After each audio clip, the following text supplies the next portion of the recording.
Hello hello सबैलाई नमस्कार, शुभ बिहानी। खासै राजनीतिको बारेमा त्यति बोल्ने चासो त म राख्दैन, तर पनि केही मनमा जिज्ञासा लाग्यो र अनि केही कुरा भन्न मन लाग्यो।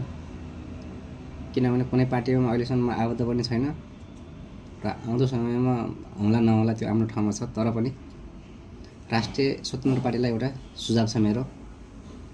अनि कसैले पनि पार्टी एकता गरौँ, गठबन्धन गरौँ भन्ने सोचमा छन् तपाईहरुलाई चाहिँ त्यो पार्टी एकता गरेर गठबन्धन गरेर तपाईलाई चाहिँ सहयोग गर्छु भन्ने हैन, त्यो तपाईहरुलाई तपाईको पार्टीलाई सिद्ध्याउनको लागि।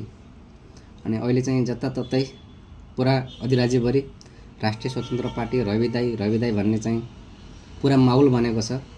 त्यो माहौललाई कसरी, त्यो क्रेजलाई कसरी डाउन गर्ने भनेर केही तत्त्वहरु लागेको छन्। उताबाट बाबुराम लागेका छन्, उताबाट जनार्दन शर्मा लागेका छन्। तिनीहरूले आफ्नै पार्टी त बनाउन सकेनन्। त्यत्रो बहुमत लिएर, त्यत्रो प्रधानमन्त्री, त्यत्रो लडाइँ गरेर, त्यत्रो पार्टी माओवादी पार्टी भन्ने त्यत्रो तिनीहरूले चाहिँ स्थापना गरे। अहिले त्यो पार्टीको हालत के भयो हेर्नु त, पुरै ध्वस्त बनाए।